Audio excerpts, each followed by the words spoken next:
അടുത്ത പ്രഭാഷണത്തിനായി doctor V C Supriya ക്ഷണിക്കുന്നു.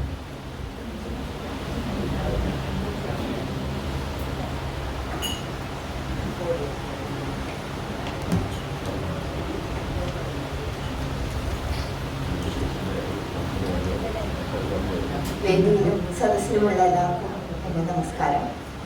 ശബ്ദത്തിന് ചെറിയൊരു പ്രശ്നമുണ്ട്, ചെറിയൊരു പണിപ്പുണ്ടായിരുന്നു, അത് സദ്യം ക്ഷമിക്കുക. വളരെ പ്രൗഢഗംഭീരമായ ഒരു പ്രസംഗമാണ് നമ്മളിവിടെ കേട്ടത്. സുദർശാനെ പറ്റി ഞാൻ കേട്ടിട്ടുണ്ട്, വ്യാകരണത്തിലെ പുലിയാണെന്നും കേട്ടിട്ടുണ്ട്. പക്ഷേ ക്ലാസ് ഇപ്പോഴാണ് അത്തരത്തിലുള്ളൊരു ക്ലാസ് കിട്ടിയിരുന്നില്ല. ഇപ്പോഴാണ് അത് കേൾക്കാനുള്ളൊരു ഭാഗ്യം ഉണ്ടായത്. ഞാനും കോളേജിൽ വ്യാകരണം തന്നെയാണ് എടുക്കുന്നത്. കാരണം നിർബന്ധിതയാവുന്ന ചില സന്ദർഭങ്ങളുണ്ടല്ലോ, പലതും ഒഴിവാക്കിക്കൊണ്ട് അവസാനം തലയ്ക്ക് ഇടുക ചെയ്യാം. അപ്പോൾ വിരോധമില്ല എന്നുള്ളത് കൊണ്ട് തന്നെ നമുക്കത് കാലാകാലങ്ങളായിട്ട് ഒരു കൊല്ലം എടുത്തു കഴിഞ്ഞാൽ ഇനിയിപ്പോൾ ഇയാളുടെ തലയ്ക്ക് എന്നുള്ള മട്ടില് സ്വാഭാവികമായിട്ട് അത് വരും. പലപ്പോഴും ഈ പറഞ്ഞതുപോലെ കുട്ടികളുടെ ചെറിയൊരു അലോസരോ ഒരു ചെറിയൊരു രീതിയിലുള്ളൊരു വെറുപ്പൊക്കെ ചിലപ്പോൾ എനിക്കിങ്ങനെ ക്ലാസ് ഈ സ്വതസിദ്ധമായ ഒരു താല്പര്യം ഇല്ലാത്തൊരു വിഷയത്തിൽ നമ്മൾ ക്ലാസ് എടുക്കുമ്പോൾ അതെങ്ങനെയൊക്കെയോ അത് പ്രതിഫലിക്കും ആ ക്ലാസ്സിൽ. അപ്പോൾ നമ്മൾ ചെല്ലുമ്പോൾ കുട്ടികൾ എന്ന് പറഞ്ഞിട്ട് ആ മുഖം കണ്ടാൽ അറിയാം നമ്മളോടല്ല ദേഷ്യം എന്നുണ്ടെങ്കിൽ കൂടിയും നമുക്ക് ചെറിയൊരു ഇച്ഛാഭംഗമൊക്കെ ഉണ്ടാവും. ക്ലാസ് എടുക്കണം എന്ന് വെച്ചിട്ട് പ്രിപ്പയർ ചെയ്ത് ചെല്ലുമ്പോൾ കുട്ടികളുടെ ഒരു മുഖഭാവം കാണുമ്പോൾ. അപ്പോൾ ഇങ്ങനെ ഓട്ടോമാറ്റിക്കലി നമുക്കിങ്ങനെ ഉദാഹരണങ്ങളൊന്നും വരില്ല, കാരണം നമ്മൾ പഠിച്ചെടുക്കുന്ന ക്ലാസ്സുകളാണ്.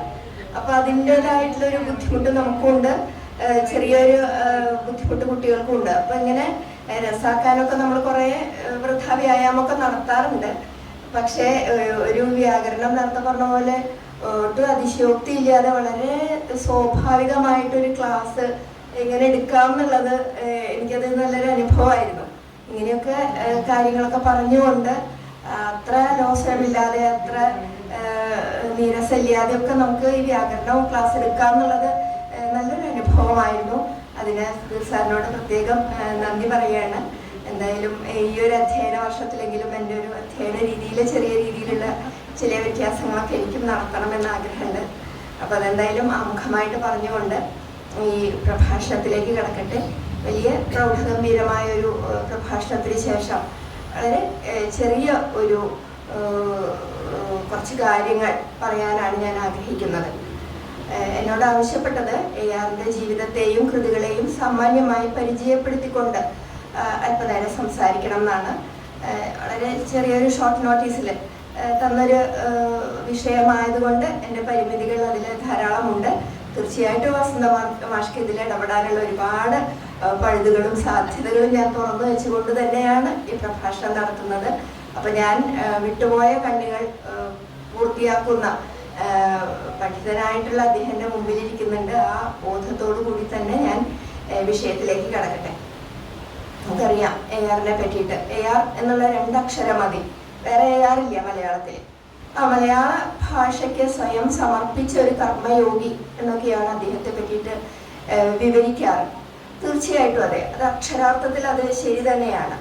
ഒരു സമൂഹത്തിൻ്റെ ഉണർവിനും ഉന്നതിക്കും മാതൃഭാഷാ പഠനം എത്രമേൽ അത്യാവശ്യമാണ് എന്ന് ഇന്നിപ്പോൾ സാമൂഹ്യ ശാസ്ത്രജ്ഞന്മാരും ഭാഷാ വിശാരദന്മാരും എല്ലാം അതിനെ പറ്റിയിട്ട് പറയുന്നുണ്ട്. ഉയർന്നു വരുന്ന ചൈനയുടെയും ജപ്പാന്റെയും ഒക്കെ വിദ്യാഭ്യാസ പദ്ധതികളെ ചൂണ്ടിക്കാണിച്ചുകൊണ്ട് നമ്മളോട് ആവർത്തിച്ച് പറയുന്നുണ്ട്, മാതൃഭാഷയിലുള്ള വിദ്യാഭ്യാസമാണ് കുട്ടികളെ അല്ലെങ്കിൽ വ്യക്തികളെ പൂർണ്ണമായിട്ടും വികസിപ്പിക്കുന്നത് എന്നൊക്കെ പറയുന്നുണ്ടെങ്കിൽ കൂടിയും നമ്മളിപ്പോഴും അതിനോട് മുഖം തിരിച്ചു നിൽക്കുന്ന ഒരു പ്രവണത തന്നെയാണ് കാണിക്കുന്നത്.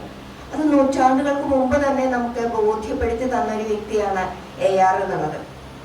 അതുകൊണ്ട് തന്നെ തൻ്റെ ഔദ്യോഗിക സ്ഥാനങ്ങളും അദ്ദേഹത്തിൻ്റെ പദവികളും അതിലൂടെ അദ്ദേഹത്തിന് ലഭിച്ച അവസരങ്ങളും ഒക്കെ ഈ മാതൃഭാഷയെ ഏത് രീതിയിൽ കൂടുതൽ സാഫല്യത്തിലെത്തിക്കാം, ഏത് രീതിയിൽ കൂടുതൽ ജനകീയമാക്കാം എന്നൊക്കെ നിരന്തരം ആലോചിക്കുകയും അതിനായിട്ട് പരിശ്രമിക്കുകയും ചെയ്ത് ജീവിതാവസാനം വരെ പരിശ്രമിക്കുകയും ചെയ്ത ഒരു വ്യക്തിയായിരുന്നു AR.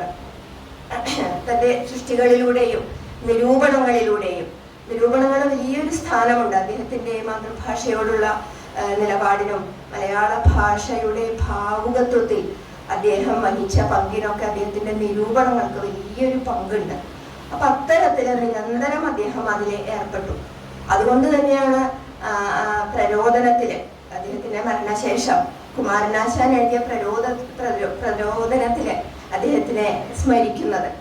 ലോകത്തിൽ ദുഷിച്ചുപോയ രുചിയെ പ്രത്യാനയിപ്പാൻ ഭവാൻ പാകത്തിൽ കവി രാജരാജ ഫലമാം വണ്ണം ചികിത്സിച്ചു എന്നാണ് പറയുന്നത്. ലോകത്തിന്റെ ദുഷിച്ചുപോയ രുചി എന്ന് പറഞ്ഞു കഴിഞ്ഞാൽ നേരത്തെ പറഞ്ഞതുപോലെ സംസ്കൃത പക്ഷപാതിത്വം നിറഞ്ഞു നിന്നിരുന്ന ഒരു രുചിയെ മലയാള ഭാഷയിലേക്ക് പ്രത്യാനയിക്കാൻ വേണ്ടി അങ്ങയുടെ കാലത്തെയും ഭാഷയെയും ഭാവുകത്വത്തെയും നിരന്തരം ചികിത്സിച്ച് അതിൽ എത്രമാത്രം വിജയിച്ചിട്ടുണ്ട് എന്നുള്ള കാര്യം ഇപ്പോഴും നമ്മൾ ആലോചിക്കേണ്ടതുണ്ട്. പക്ഷെ തൻ്റെ കഴിവിനൊത്തവണ്ണം പരിശ്രമിച്ച് മൺമറഞ്ഞു പോയ ഒരു മഹാനായ കർമ്മയോഗി തന്നെയാണ് അദ്ദേഹം.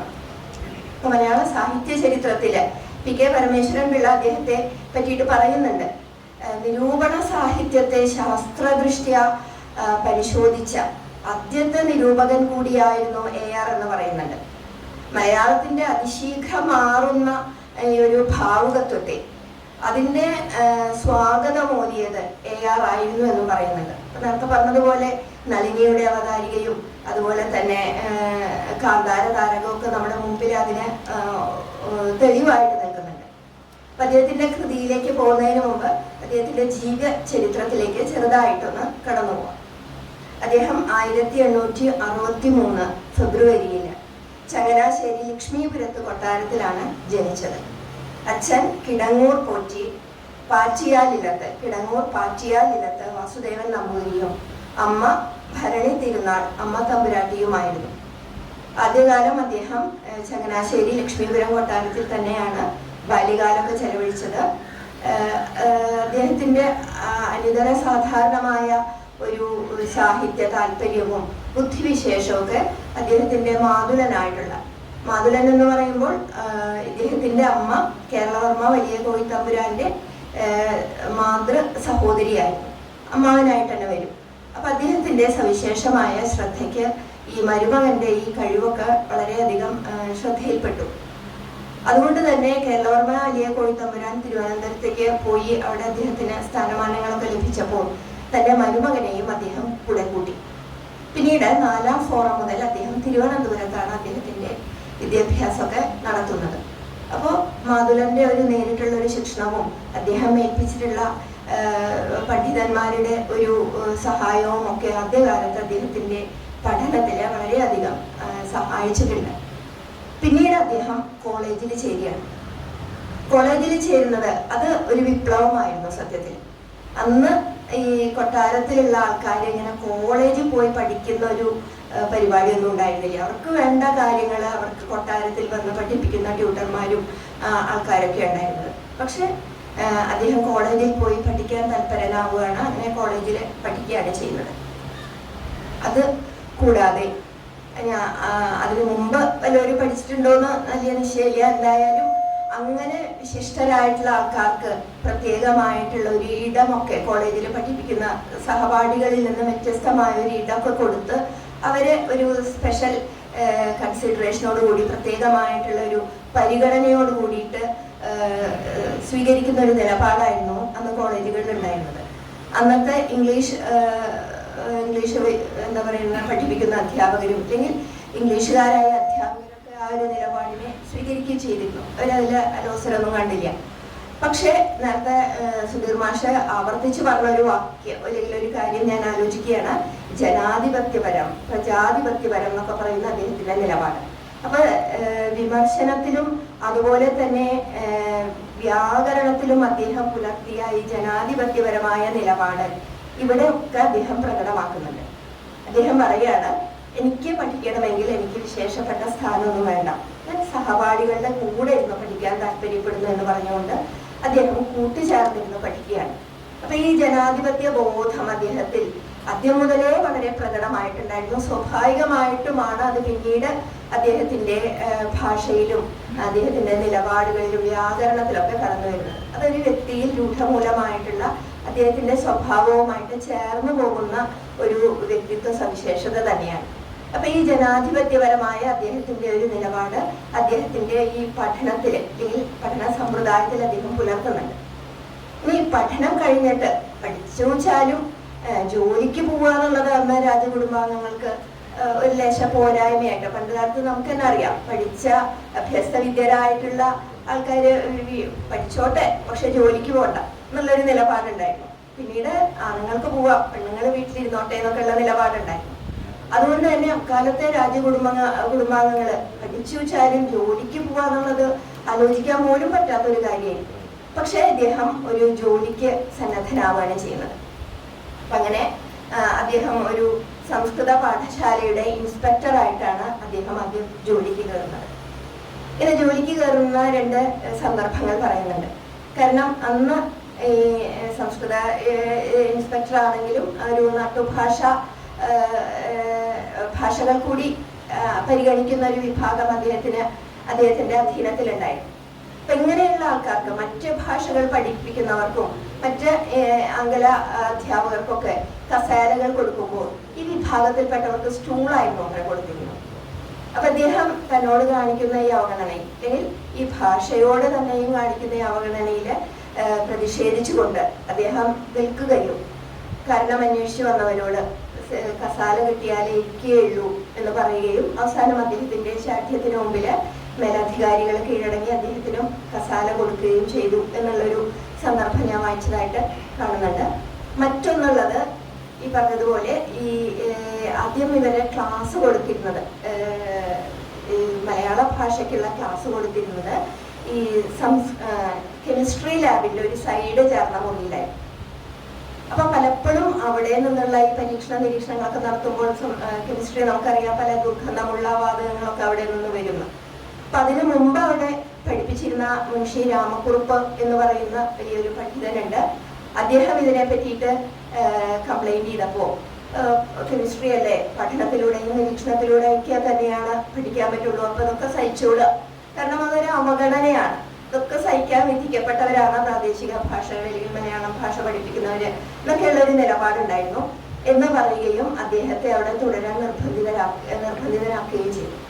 അപ്പൊ ഇതില് അസഹിഷ്ണുവായി അല്ലെങ്കിൽ ഇവർക്ക് ഒരു ഇത് കൊടുക്കണമെന്ന് വിചാരിച്ച മുൻഷി രാമക്കുറുപ്പ് പിറ്റേ ദിവസം എന്ത് ചെയ്തു വെച്ചാല് തന്റെ കുട്ടികളോട് മദ്ദളവും ചേങ്ങിലയും ഒക്കെ ആയിട്ട് ക്ലാസ്സിൽ വരാൻ പറയുകയും അങ്ങനെ ഗംഭീരമായിട്ട് അവിടെ നളചരിതം ആട്ടക്കഥ അരങ്ങേറുകയും ചെയ്തു എന്നാണ്. അപ്പൊ കൊട്ടും വാദ്യവും ചേങ്ങിലും ഒക്കെ ആയപ്പോൾ അപ്പുറത്തെ ക്ലാസ്സുകാർക്ക് വല്ലാത്ത ബുദ്ധിമുട്ടുണ്ടായി. അപ്പോൾ അവിടെ ഉണ്ടായിരുന്ന പ്രിൻസിപ്പാൾ ഓടി വന്നിട്ട് എന്താ അവിടെ കാണിക്കണേ ചോദിച്ചപ്പോൾ അദ്ദേഹം പറഞ്ഞു ഇതിങ്ങനെയാണ് മലയാളം പഠിപ്പിക്കുമ്പോൾ ആട്ടക്കഥ പഠിപ്പിക്കുമ്പോൾ ഇങ്ങനെയൊക്കെയാണ് പഠിപ്പിക്കേണ്ടതെന്ന് പറയുകയും അവര് കുറെ കൂടി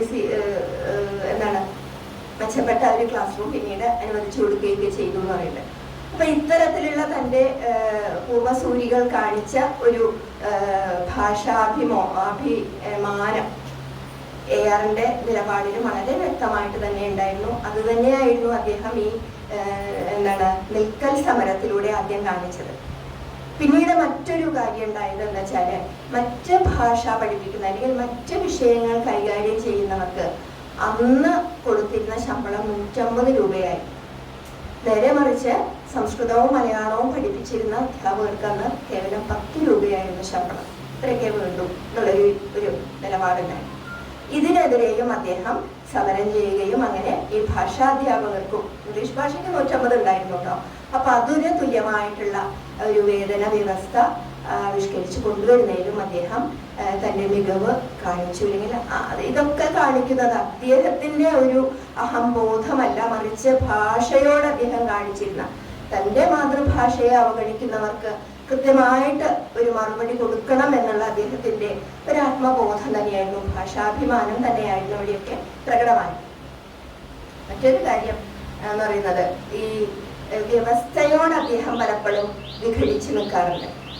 കാരണം അദ്ദേഹം വിവാഹം ചെയ്തു, മംഗളബായി തമ്പുരാട്ടിയെയാണ് വിവാഹം ചെയ്തത്. അങ്ങനെ അദ്ദേഹം ജോലിക്ക് കയറിയപ്പോൾ പിന്നീട് അദ്ദേഹം ഇതിനു ശേഷം അവിടെ സംസ്കൃത കോളേജ് പ്രിൻസിപ്പളായിട്ടും പിന്നീട് തിരുവനന്തപുരത്തെ തന്നെ മഹാരാജാസ് കോളേജിലെ ഭാഷാ ഇൻസ്പെക്ടറായിട്ടൊക്കെ അദ്ദേഹം ജോലി എടുക്കുന്നുണ്ട്. അപ്പോൾ അദ്ദേഹത്തിന്റെ ഭാര്യയാണെങ്കിൽ മറ്റൊരിടത്താണ്. അവരെ തന്റെ ജോലി സ്ഥലത്തേക്ക് കൊണ്ടുവരണമെങ്കിൽ അന്നത്തെ രാജകീയമായ അനുശാസനങ്ങൾക്കനുസരിച്ചിട്ട് ആ കൂട്ടുകുടുംബത്തിൽ നിന്ന് തൻ്റെ ഭാര്യയാണെങ്കിലും അവരെ കൊണ്ടുവരിക എന്ന് പറയുന്നത് അത്ര എളുപ്പമുള്ള ഒരു കാര്യമായിരുന്നില്ല.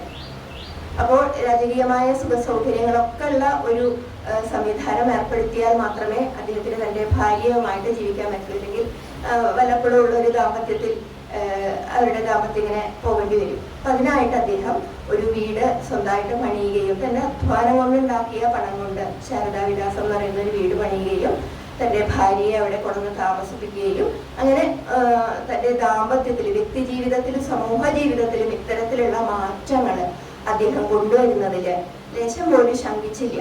അങ്ങനെ അത്തരത്തിൽ തൻ്റെ ജീവിതത്തെയും തൻ്റെ സമൂഹത്തെയും പരിവർത്തനം ചെയ്യുന്നതിലും മാറ്റുന്നതിലും കാലത്തിന് അനുയോജ്യമായിട്ടുള്ള രീതിയിൽ, ഇതാണ് കൂടുതൽ അനുയോജ്യം, കാലത്തിന് കൂടുതൽ യോജിച്ചത് ഇങ്ങനെയുള്ള വ്യക്തി ജീവിതമാണ്, ഇത്തരത്തിലുള്ള കുടുംബജീവിതമാണ്, ഇങ്ങനെ മാറുന്ന സമൂഹത്തിനനുസരിച്ച് നമ്മളും മാറേണ്ടതുണ്ട് എന്നൊക്കെയുള്ള നിലപാടുകൾ അദ്ദേഹത്തിന്റെ എല്ലാ രംഗങ്ങളിലും, ചിലർ വ്യക്തിപരമായിട്ട് വലിയ മാറ്റങ്ങൾ താല്പര്യപ്പെടുത്തിയ സമൂഹപരമായിട്ടായിരിക്കും, പക്ഷെ അദ്ദേഹം എടുത്ത നിലപാടുകൾ എല്ലാ തലങ്ങളിലും പ്രാവർത്തികമാക്കുന്നതിന് വിജയിച്ച ഒരു വ്യക്തി കൂടിയായിരുന്നു. അദ്ദേഹത്തിന് നിലപാടുകൾ ഉണ്ടായിരുന്നു, എങ്ങനെ ജീവിക്കണമെന്നും എന്ത് പറയണമെന്നുമുള്ള നിലപാടുകൾ അദ്ദേഹത്തിനുണ്ടായിരുന്നു. തെറ്റാണെന്ന് കാണുമ്പോൾ അല്ലെങ്കിൽ അത് കാലാനുസൃതമായിട്ട് പുതുക്കപ്പെടണമെന്ന് കാണുമ്പോൾ അദ്ദേഹം പറഞ്ഞു, ആദ്യം എഴുതിയ കേരള പാണ്ഡിയമല്ല പിന്നീട് വന്ന 2ാം പതിപ്പിലുള്ള കേരള പാണ്ഡിയമാകുമ്പോഴേക്കും അദ്ദേഹം മാറുന്നുണ്ട്. അല്ലെങ്കിൽ ആ നിലപാടുകൾ അതിൻ്റെ അവതരണ രീതിയിലൊക്കെ വളരെയധികം വ്യത്യാസം വരുത്തുന്നുണ്ട്. അപ്പൊ അത്തരത്തിൽ കാലോചിതമായിട്ട് പരിഷ്കരിക്കപ്പെടേണ്ടതാണ്, നവീകരിക്കപ്പെടേണ്ടതാണ്. നമുക്കറിയാം, ഭാഷ എന്ന് പറയുന്നത് എപ്പോഴും ഒരു തുറന്ന വ്യവസ്ഥയാണ്. എപ്പോഴും അതിലേക്ക് പുതിയ പുതിയ പദങ്ങളും പുതിയ പുതിയ സംഭവങ്ങളും കയറിക്കൊണ്ടിരിക്കും, പലതും ഇറങ്ങിപ്പോവുകയും ചെയ്യും. അപ്പൊ അതൊരു സ്വാഭാവിക പ്രക്രിയയാണ്. ജീവനുള്ള ഒന്നിന്റെ സ്വഭാവം എന്ന് പറയുന്നത് ഈ മാറ്റങ്ങൾക്ക് പരുവപ്പെടുക, മാറ്റങ്ങൾക്ക് വിധേയമാവുക എന്നുള്ളത് കൂടിയാണ്. അത്തരത്തിലുള്ള മാറ്റങ്ങൾ, സ്വാഗതാർഹമായ തന്നെ വളരെ മെച്ചപ്പെട്ട രീതിയിൽ പരിഷ്കരിക്കുന്ന മാറ്റങ്ങൾക്ക് വിധേയമാവുന്നത് അദ്ദേഹം താല്പര്യപ്പെട്ടുകൊണ്ട് തന്നെ എടുത്തൊരു കാര്യമായിരുന്നു. അദ്ദേഹത്തിന്റെ കൃതികളെ പറ്റി പറയുകയാണെങ്കിൽ ഏകദേശം 32-ാം വയസ്സുപോലെ ആ പരമ്പരാഗത രീതിയിലുള്ള സംസ്കൃത കാവ്യങ്ങൾക്കൊക്കെ തന്നെയാണ് അദ്ദേഹവും ആദ്യം എഴുതിയിരുന്നത്. 27ഓളം സാഹിത്യ കൃതികൾ സംസ്കൃതത്തിൽ തന്നെ അദ്ദേഹം എഴുതിയിരുന്നു എന്നാണ് പറയുന്നത്. അതിൽ കുറച്ച് കൃതികളെങ്കിലും നമുക്ക് പരിചയം ഉണ്ടാവും. ഭംഗവിലാപം, പിതൃവിലാപം, അതുപോലെ അദ്ദേഹം എഴുതിയ മഹാകാവ്യമായ ആംഗല സാമ്രാജ്യം, ഉദാല ചരിത്രം, അങ്ങനെയുള്ള അതൊക്കെ അതിൽ പ്രധാനപ്പെട്ടതാണ്. പിന്നീട് അദ്ദേഹം വിവർത്തനങ്ങളിലേക്ക് കടക്കുകയാണ് ചെയ്യുന്നത്. മെച്ചപ്പെട്ട ഒരുപാട് വിവർത്തനങ്ങൾ സംസ്കൃതത്തിൽ നിന്നൊക്കെയുള്ള ഉദാല ചരിത്രം മുതലയുടെ ഒരു ട്രാൻസ്ലേഷനാണ്. ഇങ്ങനെയുള്ള വിവർത്തനങ്ങൾ അദ്ദേഹം വിവർത്തനങ്ങളിലേക്ക് കടക്കുകയാണ്. അതിലെ മേഘദൂത് വരുന്നു, ഭാഷാകുമാര സംഭവം വരുന്നു, മലയാള ശാകുന്തളം വരുന്നു, മാളവികാഗ്നിമിത്രം വരുന്നു, സ്വപ്നവാസവദത്തം എന്ന് പറയുന്ന ഇങ്ങനെയുള്ള നാടക പരിഭാഷകളും കാവ്യ പരിഭാഷകളും ഒക്കെയാണ് പിന്നീട്. ഇതിൻ്റെ ഇടയിൽ ഇങ്ങനെ കൃത്യമായിട്ട് ഒന്ന് കഴിഞ്ഞ് ഒന്നെന്നുള്ള രീതിയിലല്ല, ഇങ്ങനെയുള്ള വിവർത്തന കൃതികൾ വരും. മലയാളത്തിൽ അദ്ദേഹം എഴുതിയ കൃതി എന്ന് പറയുന്നത് മലയവിലാസമാണ്, 1895. നമുക്കറിയാം മലയാള സാഹിത്യത്തിലെ മലയവിലാസത്തിന്റെ ഒരു പ്രാധാന്യം. ഇവിടെ ആദ്യത്തെ കാൽപ്പനിക കാവ്യം എന്ന് പറയുന്നത് വീണപൂവിനെയാണെങ്കിലും കാൽപ്പനിക കാലത്തിന്റെ അരുണ ശോഭയായിരുന്നു മലയവിലാസം എന്ന് പറയാറുണ്ട്. കാൽപ്പനികതയ്ക്ക് തൊട്ടു മുമ്പിലുള്ള ഒരു പ്രഭാത സൂര്യന്റെ ചുവപ്പ് രാശി അല്ലെ നമ്മളിലേക്ക് കൊണ്ടുവന്നത് മലയവിലാസമായിരുന്നു. തിരുവനന്തപുരത്ത് മദ്രാശിയിൽ നിന്നും തിരുവനന്തപുരത്തേക്കുള്ള അദ്ദേഹത്തിന്റെ യാത്രാ മധ്യത്തിൽ അദ്ദേഹം കാണുന്ന സഹ്യപർവ്വതം, അത് തനിക്ക് എങ്ങനെയാണ് കാണുന്നത് എന്നാണ് അദ്ദേഹം മലയവിലാസത്തിലൂടെ ആവിഷ്കരിക്കാനായിട്ട് ശ്രമിച്ചത്. അപ്പൊ ആത്മഗതമായിട്ടുള്ള, ആത്മനിഷ്ഠമായിട്ടുള്ള ധാരാളം സംഗതികൾ ഈ ഒരു മലയവിലാസത്തില് കിടക്കുന്നുണ്ട്. മറ്റൊന്ന് പ്രസാദമാല എന്ന് പറയുന്നതാണ്, അത് നമ്മളധികം കേട്ടിട്ടില്ല. ഇങ്ങനെയുള്ള കൃതികളൊക്കെയാണ് അദ്ദേഹം എഴുതിയത്. ഇനി അദ്ദേഹം സാഹിത്യത്തിൽ നിന്നും വ്യാകരണത്തിലേക്ക് കടക്കുമ്പോൾ നേരത്തെ പറഞ്ഞതുപോലെ അനന്യസാധാരണമായിട്ടുള്ള ഒരു സംഭാവന തന്നെയാണ് അദ്ദേഹം കാഴ്ചവെച്ചത്. കേരള പാണ്ഡിയം എന്ന് പറയുന്ന ഒരൊറ്റ കൃതി മതി സത്യത്തിൽ അദ്ദേഹത്തെ അനുസ്മരിക്കാനും ആലോചിക്കാനുമായിട്ട്. പേര് സൂചിപ്പിക്കുന്നത് പോലെ പാണിനിയോടുള്ള ഒരു ബഹുമാനാദരങ്ങൾ ആ ഒരു പേരിന്റെ ഉള്ളിലുണ്ട്. പക്ഷേ അദ്ദേഹത്തിന്റെ മുമ്പ് വ്യാകരണത്തിൽ വ്യാപൃതരായിട്ടുള്ള ഒട്ടേറെ പേര്, വൈക്കം പാച്ചുമൂത്തതിനെ പോലെ, കാൻഡോലിനെ പോലെ, ഗുണ്ടാർട്ടിനെ പോലെ, ജോസഫ് വീറ്റിനെ പോലെ, കോന്നി നെടുങ്ങാടിയെ പോലെയുള്ള, ജോർജ് മാത്തനെ പോലെയുള്ള ഒരുപാട് പേരുടെ വ്യാകരണ കൃതികൾ അദ്ദേഹത്തിന് ഒരു പശ്ചാത്തലമായിട്ട് ഉണ്ടായിരുന്നു. അതുകൂടാതെ അങ്കല വ്യാകരണ കൃതികളും തൻ്റെ ഈ ഒരു വ്യാകരണ രചനയ്ക്ക് തന്നെ സഹായിച്ചിട്ടുണ്ട് എന്ന് അദ്ദേഹം പറയുന്നുണ്ട്. അപ്പൊ ആദ്യകാലത്ത് എഴുതിയ ഈ കൃതി കുറച്ചുകൂടി സംസ്കൃത രീതികളോട് ചേർന്നെങ്കിൽ പിന്നീടുള്ള തൻ്റെ ആ ഒരു മാറ്റത്തിൽ കുറച്ചുകൂടി അങ്കലമായിട്ടുള്ള വ്യാകരണത്തിന്റെ രീതികളെ താൻ ആശ്ലേഷിക്കാൻ ശ്രമിച്ചിട്ടുണ്ട് എന്ന് അദ്ദേഹം പറയുന്നുണ്ട്. മറ്റൊന്ന് ഭാഷാഭൂഷണമാണ്. സാഹിത്യത്തിലെ പ്രത്യേകിച്ചും കാവ്യത്തിലെ അലങ്കാരങ്ങളെ പറ്റിയിട്ടൊക്കെ പഠിപ്പിക്കുന്ന കൃതിയാണ് ഈ ഭാഷാഭൂഷണം എന്ന് പറയുന്നത്. മറ്റൊന്ന് വൃത്തമഞ്ജരിയാണ്.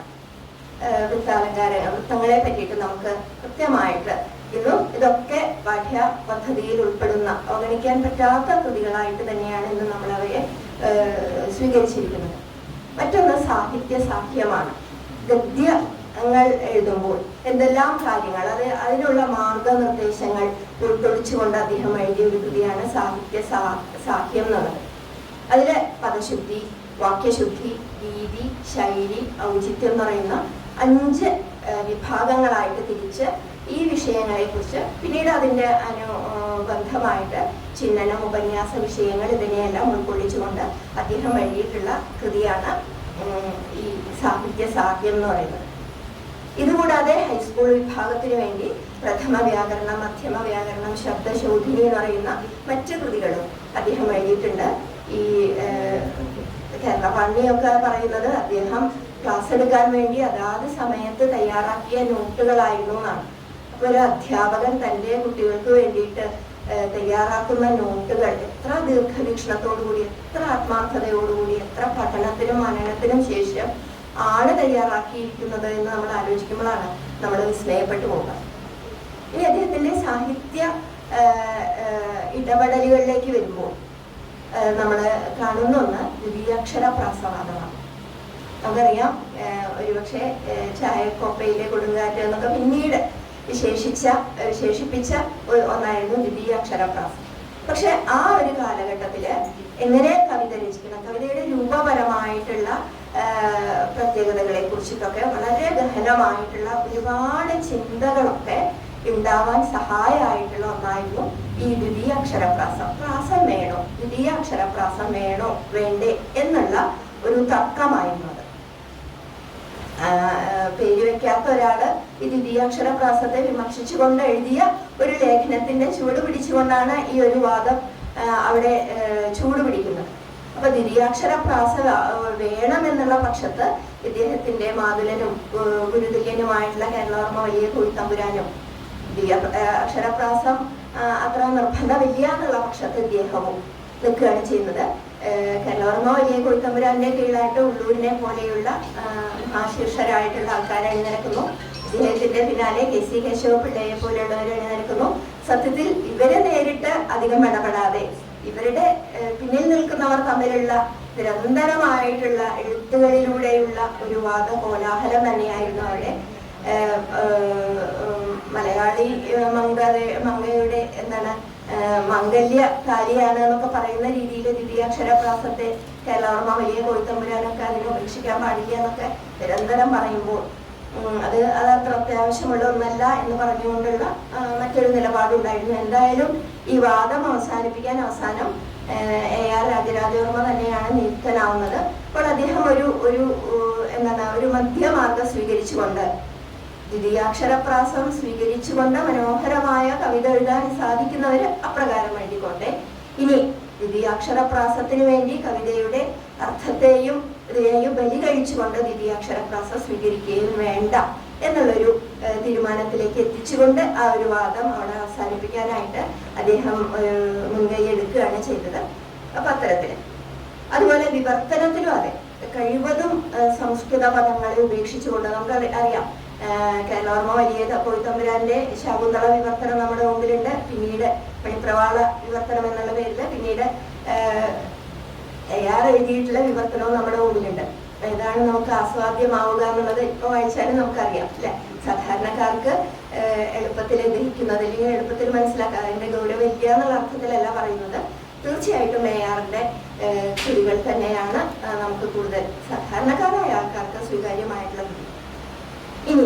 ഇനി സാഹിത്യത്തിലേക്ക് വരികയാണെങ്കിൽ പല തലത്തിൽ ഞാൻ ശ്രമിക്കുകയാണ് അദ്ദേഹത്തിനെ വിലയിരുത്താനായിട്ട്. വിലയിരുത്തുക എന്നുള്ള വാക്കൊന്നും ഉപയോഗിക്കാൻ പാടില്ലേക്ക് അറിയാം, എന്നാലും കൂടി അങ്ങനെ കാണാനായിട്ട് ശ്രമിക്കുകയാണ് ചെയ്യുന്നത്. അപ്പൊ രചനയിലും അതുപോലെ തന്നെ ആസ്വാദനത്തിലും ഏറ്റവും നൂതനമായിട്ടുള്ള പ്രവണതകളെ ഒരു സംശയമില്ലാതെ സ്വീകരിക്കാൻ മടി കാണിക്കാത്ത ഒരാളായിരുന്നു AR. നേരത്തെ പറഞ്ഞ പോലെ നളിനിയുടെ അവതാരിക വളരെ ഹ്രസ്വമായ ഒരു അവതാരികയാണ്. ഇപ്പോഴും നമ്മുടെ കുട്ടികളെ പഠിപ്പിക്കുന്ന, എല്ലാ കാലത്തും അത് സിലബസിൽ ഉൾപ്പെടുത്തിയിരിക്കുന്ന ഒരു അവതാരിക തന്നെയാണ്. വളരെ ചെറുതാണ്, പക്ഷെ അതിൽ പറഞ്ഞിരിക്കുന്ന കാര്യമുണ്ട്. ഗതാനുഗതികത്വത്തേക്കാൾ നവോലേഖ കൽപ്പിതങ്ങളായിട്ടുള്ള കാര്യങ്ങൾക്ക് പ്രാധാന്യം കൊടുക്കുക എന്ന് പറയുന്ന ഒരു വാക്കുണ്ടത് അല്ലെ.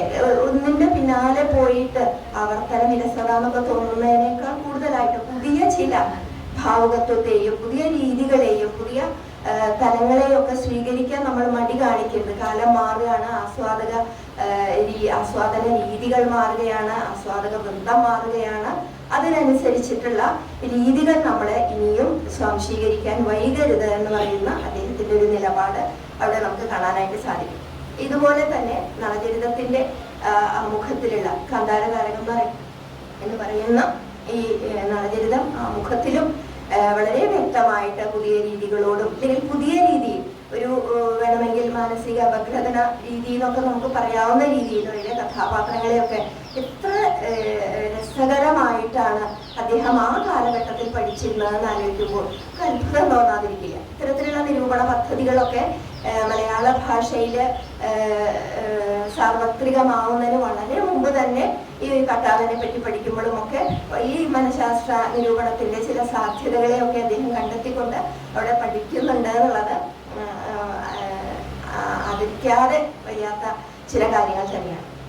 ഇതുപോലെ തന്നെ ഈ പല വിജ്ഞാന ശാഖകളെയും പാഠ്യപദ്ധതിയിൽ ഉൾപ്പെടുത്തുന്നതിൽ അദ്ദേഹം കാണിച്ച ഒരു ഉത്സാഹമുണ്ട്. ഗണിതശാസ്ത്രവും രസതന്ത്രവും ഒക്കെ അദ്ദേഹം പാഠ്യപദ്ധതിയിൽ ഉൾപ്പെടുത്തുന്നുണ്ട്. ഇതുപോലെ ജ്യോതിശാസ്ത്രത്തെ ശാസ്ത്രീയമായിട്ട് പഠിക്കാൻ വളരെ താല്പര്യമുള്ള ഒരു മേഖലയായിരുന്നു അദ്ദേഹത്തിന്റെ ജ്യോതിശാസ്ത്രം.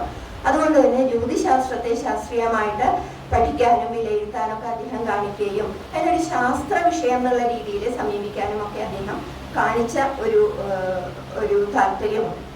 അപ്പൊ സത്യത്തില് AR രാജരാജവർമ്മ അതിനു മുമ്പ് അദ്ദേഹത്തിന്റെ മാതുലനായിട്ടുള്ള കേരളവർമ്മ വലിയ കോയിത്തമ്പുരാന്റെ കീഴിൽ വികസിച്ച ഒരു നിയോ ക്ലാസിക് പ്രവണതയെ ഒരു കാൽപ്പനിക വസന്തത്തിലേക്ക് കൈപിടിച്ച് നടത്താനായിട്ട് ചുട്ട് കത്തിച്ചിട്ടുള്ള ഒരു മഹാനുഭാവനാണെന്ന് നമുക്ക് നിസ്സംശയമായിട്ട് അദ്ദേഹത്തിന്റെ ഈ പ്രവർത്തനങ്ങളെ മുൻനിർത്തിക്കൊണ്ട് തന്നെ പറയാനായിട്ട് സാധിക്കും. ഇവിടെ പറയാതെ പോകുന്നത് ഒരാളെ പറ്റിയിട്ട് മേന്മകൾ മാത്രമല്ല, ചില കാര്യങ്ങൾ കൂടി അദ്ദേഹത്തെ പറ്റിയുള്ള ചില വിമർശനങ്ങൾ കൂടി നമ്മളിവിടെ പറയണമല്ലോ. അവിടെ രണ്ട് കാര്യങ്ങൾ അദ്ദേഹത്തിനെ പറ്റിയിട്ട് പറയുന്ന രണ്ട് കാര്യങ്ങൾ എന്ന് പറയുന്നത്, ഒന്ന് അദ്ദേഹം മയൂര സന്ദേശത്തിന് എഴുതിയ ആസ്വാദനമാണ്. വിമർശനം എന്നല്ല അതിനെ പറയേണ്ടത്, വേറൊന്ന് ആസ്വാദനം എന്നല്ല, അതിൽ കൂടുതൽ മറ്റൊരു വാക്കാണ് അതിനെ ഉപയോഗിക്കേണ്ടത്. കാരണം അവിടെ അദ്ദേഹം തന്റെ സാഹിത്യപരവും നവഭാവുകത്വപരവുമായിട്ടുള്ള എല്ലാ കാര്യങ്ങളെയും മാറ്റിവെച്ചുകൊണ്ട് ഇത് മേഘസന്ദേശത്തെ അതിശയിക്കുന്നു എന്നൊക്കെയുള്ള രീതിയിലാണ് പറയുന്നത്. അതുകൊണ്ടാണ് പിന്നീട് മുണ്ടശ്ശേരി മാഷ്ക്ക് സന്ദേശം അതൊന്നേ ഉള്ളൂ എന്നൊക്കെയുള്ള രീതിയിൽ ലേഖനം എഴുതേണ്ടി വന്നത്. ഇത്തരത്തില് ഒന്ന് വെറും കൽപ്പിതമായിട്ടുള്ള ഒരു പ്രമേയത്തെ അടിസ്ഥാനമാക്കി കൊണ്ടെഴുതിയതാണ് മേഘസന്ദേശത്തെയും, ഇത് സ്വാനുഭവ നിഷ്ഠമായതുകൊണ്ട് കൂടുതൽ മേന്മയുണ്ട് എന്നുള്ള രീതിയിൽ മറ്റൊരു സന്ദേശത്തെയൊക്കെ താരതമ്യപ്പെടുത്തിക്കൊണ്ടുള്ള ഒരു നിരൂപണം. സത്യത്തിൽ അത് എന്തുകൊണ്ട് അദ്ദേഹം എഴുതി എന്നുള്ളതിന് ഒത്തിരി നമുക്ക് ഒരു പക്ഷെ പറയാനുണ്ടാവുള്ളൂ. അമ്മാവനോടുള്ള അഗൈതവമായിട്ടുള്ള അദ്ദേഹത്തിന്റെ സ്നേഹ ബഹുമാനം തന്നെ നമ്മൾ ഒറ്റ വാക്കിൽ ഉത്തരം പറയണം. അവന് വേറൊന്നുമില്ല. കാരണം അദ്ദേഹത്തിന്റെ സാഹിത്യ താല്പര്യങ്ങളൊക്കെ ഇതിന് നേരെ വിരുദ്ധമായിരുന്നു, വിപരീതവുമായിരുന്നു. അതുകൊണ്ട് അങ്ങനെ അതൊക്കെ പറഞ്ഞു പോയി എന്ന് പറയാം. മറ്റൊന്നുള്ളത് കൊടുങ്ങല്ലൂർ കുഞ്ഞുകുട്ടൻ തമ്പുരാന്റെ ഭാരതത്തെ കുറിച്ചിട്ട് അദ്ദേഹം പറയുന്ന ഒരു സന്ദർഭത്തിൽ എഴുത്തച്ഛനെ പറ്റിയിട്ടും ചെറിയ തരത്തിലുള്ളൊരു ചെറിയതെന്നല്ല, കുറച്ച് ഗൗരവമായിട്ടുള്ളൊരു ഇത് പറയുന്നുണ്ട്. വാലും തലയൊക്കെ മുറിച്ചിട്ട് മഹാഭാരതത്തെ എഴുത്തച്ഛൻ അവതരിപ്പിച്ചു എന്നുള്ള മട്ടില്. ഇത് മറ്റേത് പദവിവർത്തനാണല്ലോ. അപ്പൊ അത്തരത്തില് ഇത് കുറച്ച് കേമമുള്ളതാണ്, മറ്റേത് അത്ര പോരാന്നുള്ള രീതിയിലും അദ്ദേഹം പറയുന്നുണ്ട്. ഈ രണ്ടെണ്ണവും അദ്ദേഹത്തോടുള്ള ഈ മറ്റ് സാഹിത്യ സംഭാവനകളെ പറ്റിയിട്ടൊക്കെ നമ്മൾ പറയുമ്പോഴും ഇത് രണ്ടും എങ്ങനെ സംഭവിച്ചു എന്നുള്ളതിൽ ചെറിയൊരു ആലോചന നമുക്ക് വരാനായിട്ട് സ്വാഭാവികമായിട്ട് അത് വരും. ഒരു ഭാഷയുടെ ഒരു ശക്തി പ്രഭാവം എന്ന് പറയുന്നത് തീർച്ചയായിട്ടും അതിന് വേണ്ടത്, ആ ശക്തി പ്രഭാവം തെളിയിക്കാനായിട്ട് പ്രാഥമികമായിട്ടും വേണ്ടത് അതിലെ വ്യാകരണത്തിന്റെ ഒരു നിർമ്മിതി തന്നെയാണ്. അപ്പൊ അതുവരെ ഉണ്ടായിരുന്ന വ്യാകരണത്തെ ഇന്നും നമ്മൾ ഒരു അടിസ്ഥാന ഗ്രന്ഥമായിട്ട് സ്വീകരിക്കുന്നത് ഈ കേരള പാണിയം തന്നെയാണ്. അതിന് മുമ്പുള്ള വ്യാകരണ കൃതികളെ അല്ല ഇന്നും നമ്മൾ കേരള പാണിയത്തെ അടിസ്ഥാനമാക്കിക്കൊണ്ട് പിന്നീട് ആ വ്യാകരണത്തിൽ എന്ത് മാറ്റങ്ങൾ ഉണ്ടായില്ലെങ്കിൽ അതിൽ വേറെ എന്തൊക്കെ പുതിയ നിരീക്ഷണങ്ങൾ ഉണ്ടായി എന്നൊക്കെ ഇതിനെ അടിസ്ഥാനമാക്കി വെച്ചുകൊണ്ട് തന്നെയാണ് പഠിക്കുന്നത്. അപ്പൊ അത്തരത്തിലൊരു വ്യാകരണ നിർമ്മിതിയെ ഒരു ശാസ്ത്രീയ വിശദീകരണത്തിലൂടെ വ്യക്തമാക്കാനായിട്ട് അദ്ദേഹത്തിന് സാധിച്ചു എന്നുള്ളത് അദ്ദേഹത്തിന്റെ ഒരു വലിയൊരു കാര്യം തന്നെയാണ്. അദ്ദേഹം ഭാഷയ്ക്ക് നൽകിയിട്ടുള്ള വലിയൊരു കാര്യം തന്നെയാണ്.